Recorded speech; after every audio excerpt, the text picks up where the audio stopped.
Morning. I'm Captain Brandon Silverman of the Los Angeles Fire Department, Public Information Officer on the Saddleridge Fire.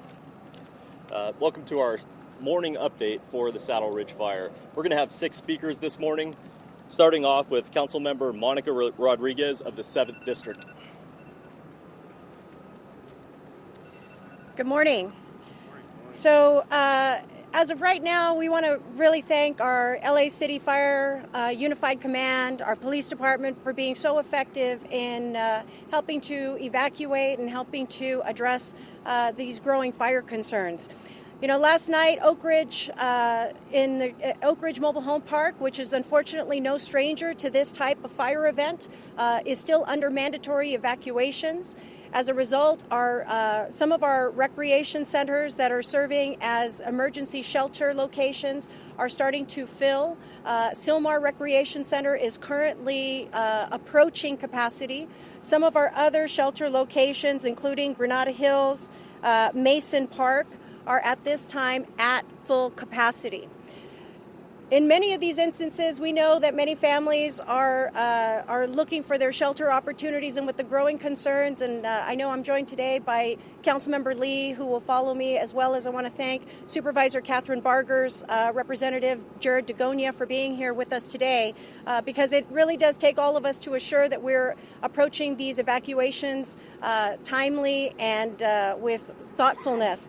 And so as a result, I want to thank our Animal Services for helping to do the early evacuation. Some of the lessons that we learned after the Creek Fire was that we needed to help assure that the equestrian and large animal evacuations were commenced early and to help assure that they were out of the way of any potential fire danger. As a result, Hanson Dam Equestrian Center still remains open and available for individuals with large animals and equine to evacuate to those areas. We want to let folks know that if they do need assistance with trailers, the City of Los Angeles remains prepared, as well as our volunteer efforts, to help evacuate these animals with trailers. And so if you do need assistance, we want to encourage everyone to contact the East Valley Animal Shelter at 818-756-9323 for assistance. We will be able to help deploy any additional trailers to your area to help assure that we can get your animals out safely and get them over to the Equestrian Center. As well, for those of you that are affected in the fire area moving north, we've been informed that both Pierce College and Castaic are also available for receiving large animals and equine. And so for those of you in those affected areas, as the fire has traveled north, up the 5 and near the 14, those areas also remain available for large animal and equine evacuations. And again, Councilman Lee has been up all night, I know, working to help expand more shelter locations opening up in the affected areas. We know that many of these areas are in north of Rinaldi that have been evacuated, are now having a lot of families seeking opportunities for shelter. I know they've been busy trying to open up additional facilities, and he will share those locations. But again, Sylmar Recreation Center is nearly at capacity, and at this time for the community of Sylmar, what we are looking at is still just the Oak Ridge Mobile Home Park under mandatory evacuation. But we stand here ready to continue to be helpful in addressing any of the concerns that the community has. We ask you to please also stay tuned to LA Unified for any school closures that may be occurring in some of these areas that are affected. And with that, I'd like to turn it over now to my colleague, Councilman John Lee. I also want to remind everybody, because of the wind conditions, because of how the unanticipated moves that this fire will bring, we want to make sure that everyone is prepared with Notify LA. It's our early notification system, and if you text READY to 888-777, you will remain in communication. We will be able to communicate with you any additional evacuation efforts that will be ensuing as a result of this fire. So again, we want to encourage the public to please register for Notify LA at 888-777 by texting READY to that number, 888-777. And with that, I'd like to turn it over to my colleague, who unfortunately he and his family were evacuated last night in the line of fire, and that is Councilman John Lee. Thank you, Councilmember Rodriguez. First of all, I just want to thank all the men and women who have made up this unified group of resources to help combat this fire. But I also want to thank the Red Cross, my staff who've been working all night long getting food and water from places like Ralph's and Smart and Final and Western Bagel, who've donated food to, get people into cots and, get food in their stomachs. We really appreciate all their help. Right now, my council district office has been open all night. If you need any additional information and you live in Council District 12, please feel free to call 818-882-1212. And if you have any resources that you can donate, we are located at 9207 Oakdale Avenue. And with that, I just want to turn it over to the City of Los Angeles Fire Chief, Chief Ralph Terrazas. Thank you. Good morning. Last night at about 9 o'clock, the Los Angeles Fire Department received a 911 call of a reported brush fire at the 210 freeway at Yarnell. Our first arriving companies reported significant fire with multiple homes threatened. We went into an aggressive offensive attack while simultaneously setting up our structure of protection. The initial incident commander requested significant additional resources, and those resources have come from throughout the region. That caused us to enter into a unified command. We are currently in a unified command with our partners from the Los Angeles Police Department, Los Angeles County Fire Department, and the United States Forest Service. In terms of weather conditions, for the past few days we've been under red flag conditions, which means that the wind speed's above 25 miles per hour and the relative humidity is below 15%. For that reason, we've had augmented resources since Wednesday, and they've been pre-deployed waiting for an event like we had last night. These weather conditions are significant in terms of brush threat. The relative humidity has dropped down to as low as 3%. Right now it's 7%. The winds were sustained about 20 to 25 miles per hour with gusts over 50 miles per hour. So as you can imagine, the embers from the wind have been traveling a significant distance, which causes another fire to start. In terms of fire activity, we're at 0% containment. The size right now is 4,700 acres plus. We've calculated that the fire is moving at a rate of 800 acres per hour. The cause of the fire has not yet been determined. In terms of injuries, I'm sad to report that we had one civilian male die last night from cardiac arrest. We also had one firefighter suffer a very minor eye injury. That firefighter has been transported to the hospital. In terms of property damage, it's a rough estimate right now, but we're looking at a number of at least 25 homes have been damaged. As we get further into today, we will start conducting a more thorough property damage assessment. In terms of resources, we have 87 LAFD fire companies, which is approximately 500 firefighters. We have an additional 500 firefighters from throughout the region for a total of 1,000 firefighters on scene right now. We also have 25 LAFD rescue ambulances who have been performing evacuation work by assisting the elderly and the disabled throughout the night. That system is working very well. they've assisted approximately 100 of those people.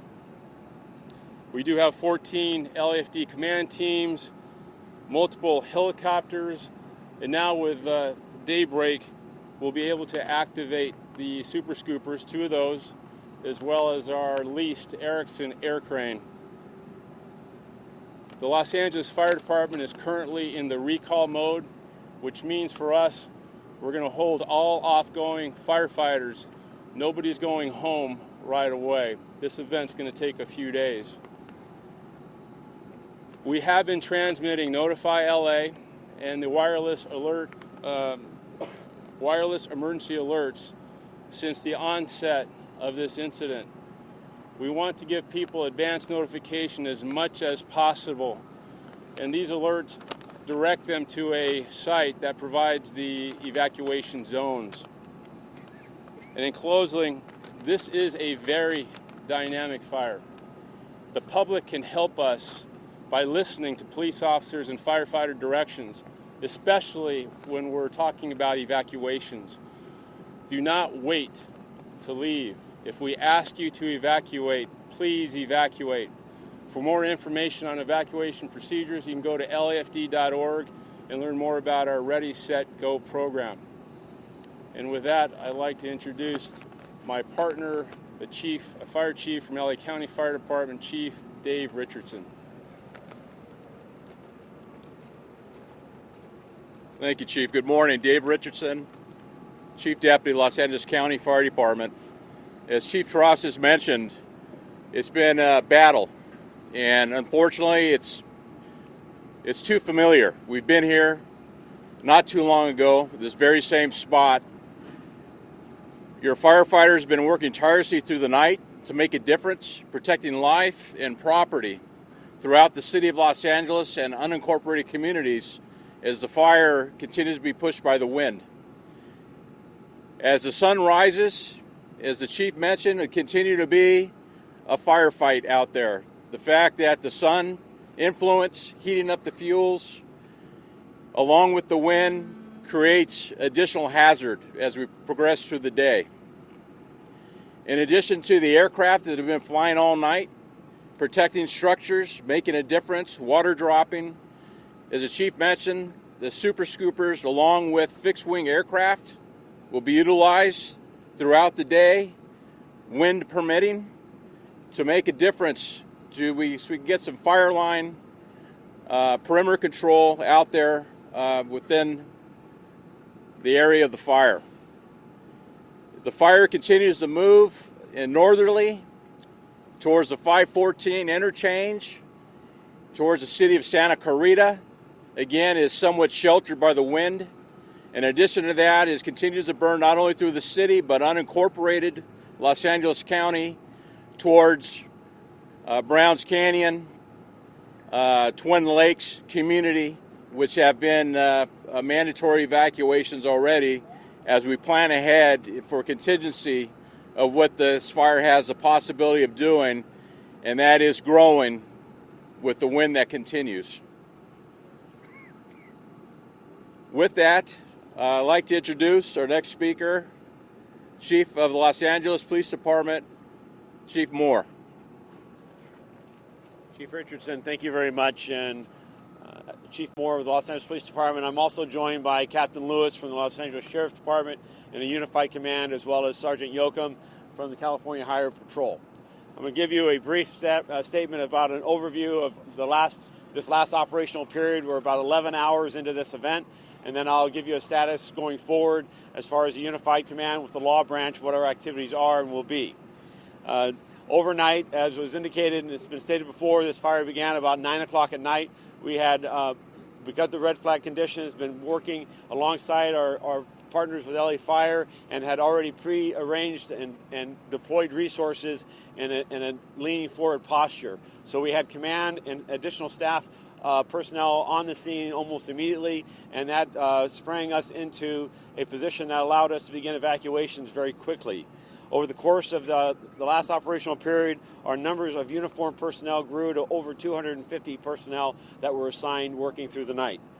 Those personnel were conducted the mandatory evacuations of a number of zones that began at the fire's origin and then worked its way across the northern apron of the San Fernando Valley through the communities of Granada Hills and Porter Ranch. And at this point, we have approximately 23,000 residences that are impacted through a mandatory evacuation, and approximately 100,000 persons. The safety of those areas is being provided by those 250 uniformed officers that we are staging and deploying throughout the closed areas, as well as in traffic points, ingresses, entrances, if you will, into those communities. Those uniform resources are currently being traded out for daytime resources, additional uniform personnel that will maintain those closed areas through the day until we get a go-ahead from our fire partners that those areas are safe, that the ground is cold, that the opportunity for people to safely reoccupy those neighborhoods is there. The evacuation center situation has been previously discussed. I want to thank Councilwoman Rodriguez as well as Councilman Lee for their steadfast support over the night, their advocacy, and their opening up doors to ensure that the resources that were needed by the public safety men and women who have been engaged in this firefight and trying to do everything possible to protect the citizenry, that their energies are seen and appreciated.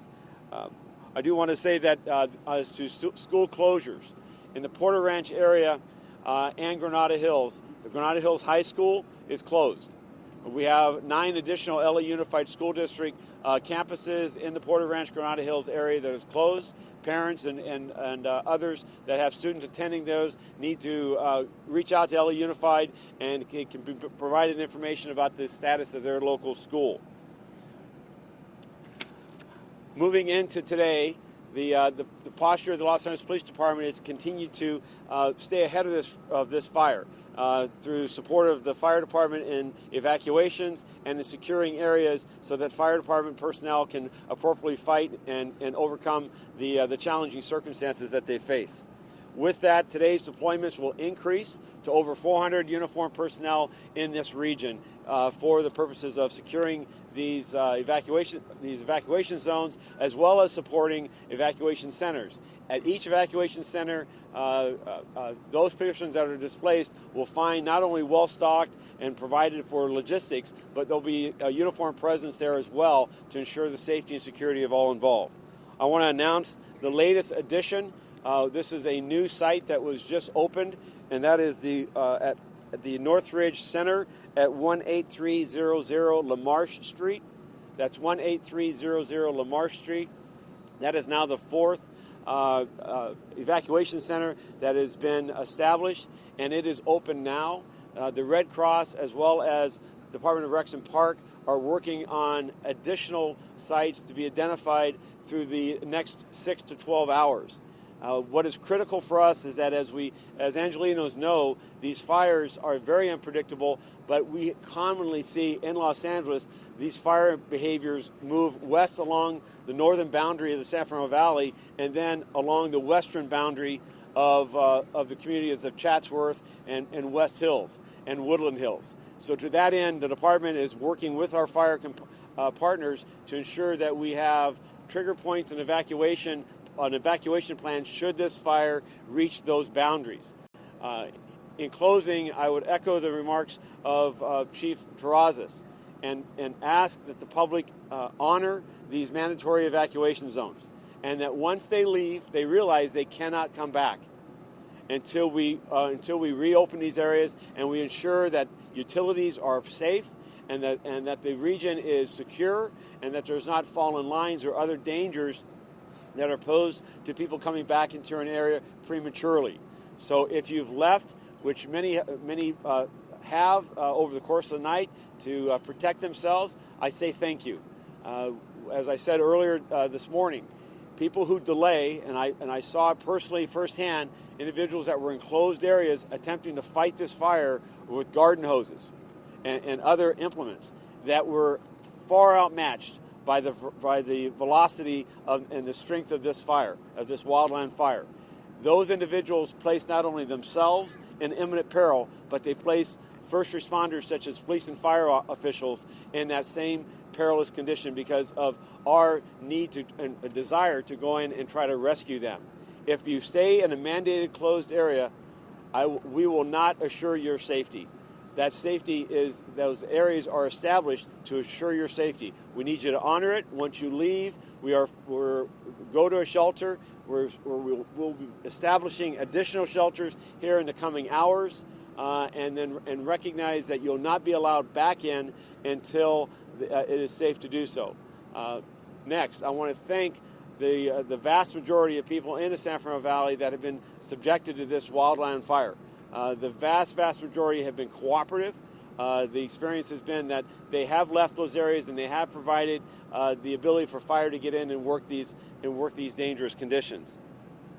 Lastly, we need to, as Angelinos, we need to be prepared for this to go on not just through today, but into tomorrow and Sunday. These weather conditions and the challenges that the men and women of the LA Fire and LA County Fire are facing are substantial and are real, and they're not a circumstance that will be easily overcome. So if people today are not in an impacted area, but know historically the pace and process of these fires, they need to start thinking now what they will do to be prepared to leave, so that the ready, set, go is not something they're waiting on the very last moment. Because as this occurs, we need their full cooperation, because there are a substantial number of others that will need our personal assistance to help them evacuate. And with that, I thank again my partners in this unified command and the leadership that has been shown by all of our public safety representatives to try to overcome these challenging circumstances. And with that, I'm going to introduce Sergeant Yoakum from the CHP. Hello, I'm Sergeant Jonathan Yoakum from the California Highway Patrol, assigned to the Southern Division Office out of Newhall. Currently, we have multiple closures here in the LA Basin as far as roadway closures. Most of these closures are associated with the Newhall Pass area. All roadways coming from the Santa Clarita Valley down here into the LA Basin have been shut down. This is going to include the I-5 freeway, southbound from Calgrove, and northbound from Roxford. It's also going to include the southbound 14 has been shut down at Newhall Avenue. Sierra Highway at Newhall Avenue has been shut down, as well as the old road at Calgrove have been closed. This is to allow emergency personnel to work against this fire that is burning in those areas. Additional roadway closures is going to be the 210 freeway from the I-5 all the way to the 118 freeway are currently closed. SR 18 is going to be closed on the westbound side at Balboa to assist with the evacuation of the Porter Ranch area. Additionally, the eastbound 118 is currently closed from the Ventura County line to Tampa Avenue at this point. These roadway closures may change as the fire changes. It's a dynamic situation, so we will work on this continually. As conditions permit, we will do all that we can to assist individuals in these areas to get through these areas. We will try to open it up as conditions permit. However, before we can do that, we need to make sure that the fire is in a safe situation at that point. The roadway is in a safe situation as well. This is something that may change moment to moment. So it's not something that may happen very quickly at this point. But as we do find that we have these opportunities to open the roadway, we will let the media know that these areas have been opened. For now, we're asking for the public's assistance to please try and avoid these areas if you can. Knowing that there are emergency personnel that have to get through this area, the additional traffic congestion in these areas can slow this assistance down that is necessary for us to get out there. If you do need to be in the area, please look for alternate routes. Current alternate routes from the Santa Clarita Valley is going to be westbound on the 126 freeway all the way across to the 101 freeway, and then southbound on the 101. The opposite if you need to go from the LA Basin to the Santa Clarita Valley. The other option is going all the way east to the 15 and head northbound or southbound on the 15, depending on your direction at this point. Like I said, this is a dynamic situation. We're doing all that we can to assist everybody at this point. We are working in conjunction with our partners, with the LAPD, the LA County Sheriff's Department, and Caltrans, and making sure that we can do this in a safe, expedient manner, but ultimately for the safety of both emergency personnel and the public at this point.